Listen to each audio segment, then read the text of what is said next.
안녕하세요. 어원화를 담당하고 있는 이진우 전도사입니다. 매일의 묵상을 통해 앞으로 나아갈 힘을 얻는 성도님들 되시기를 축복합니다.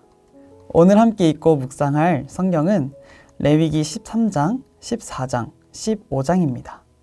먼저 이 세 장은 어떤 내용을 담고 있는지 간략하게 정리해서 살펴보고 통독하며 묵상 중에 주신 은혜들을 나누도록 하겠습니다. 레위기 13장과 14장은 피부병과 치유 후 정결의식을 다룹니다. 만일 사람의 피부에 증상이 생기면 즉시 제사장을 불러 진단을 받아야 했습니다.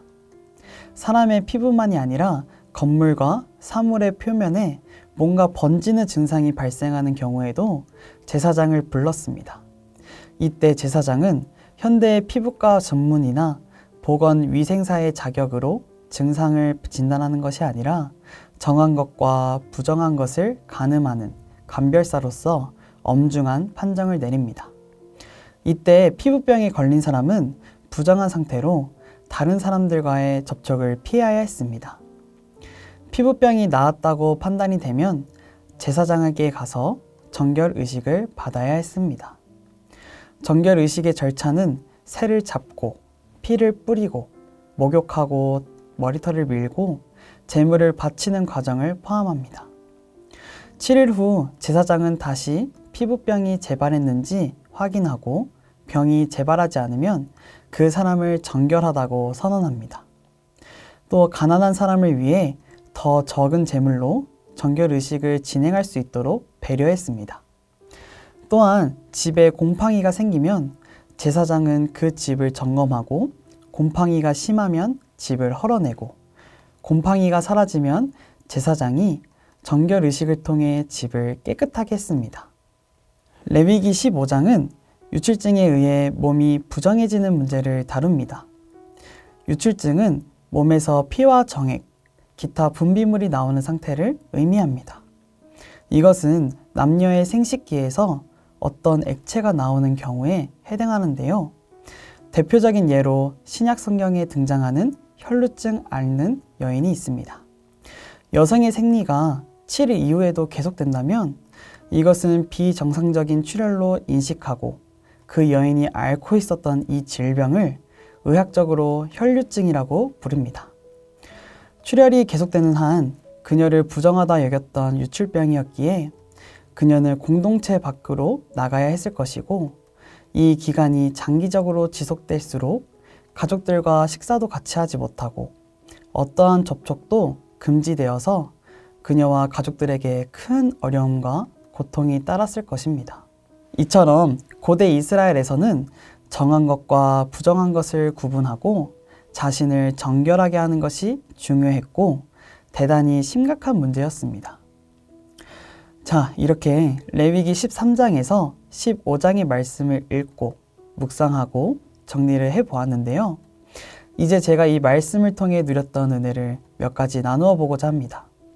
첫째, 정결의식은 은혜의 예표입니다.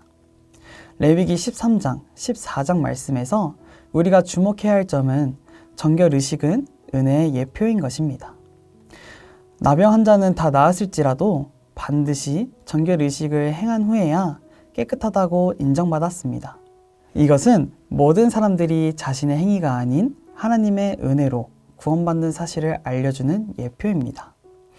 제사장은 진영 밖으로 나가서 이 정결 예식을 행했는데 이것은 예수님께서 예루살렘 성문 밖에서 구원을 이루는 의식, 곧 십자가에 달리실 것을 예표했습니다.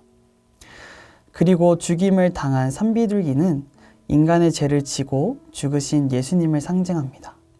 또한 몸의 털을 깎는 행위는 성도들의 변화될 새 삶에 대한 예표입니다. 그리고 몸의 각 부분에 피를 바르는 것은 그리스도의 속죄가 모든 생활 가운데 영향을 미치는 것을 뜻합니다. 이것은 모든 생활 속에서 하나님과의 교제를 방해하는 것들을 멀리하라는 경고이기도 합니다. 둘째, 믿음으로 정결해집니다.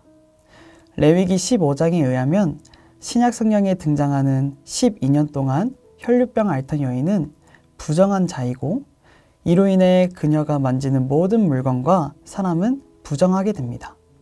그러나 예수님은 그녀를 나무라지 않고 내 믿음이 너를 구원하였다고 말씀하셨습니다.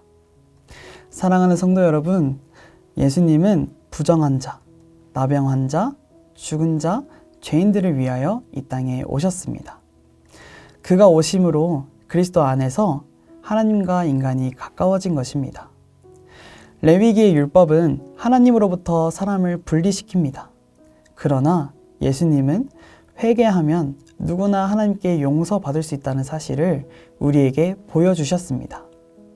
사랑하는 성도 여러분, 정결법의 목적은 거룩에 있습니다.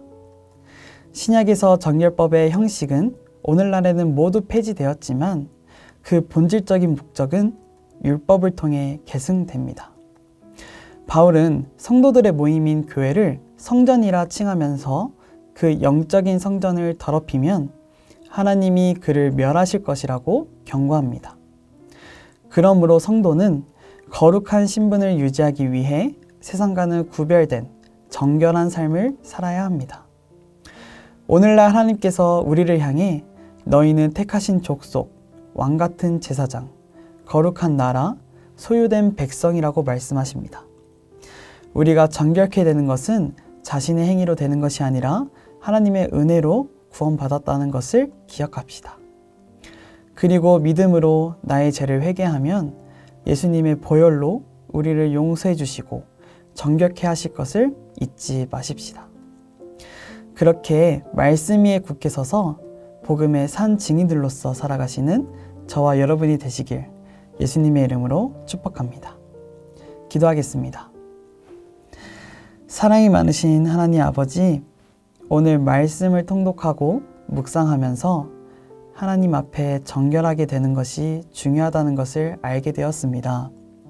거룩하신 하나님을 닮아가는 거룩한 백성들이 되게 하여 주시고 우리의 죄를 씻으시고 정결케 하시는 예수님의 보혈의 능력을 의지하며 하루하루 살아가는 주의 백성들이 되게 하여 주시옵소서.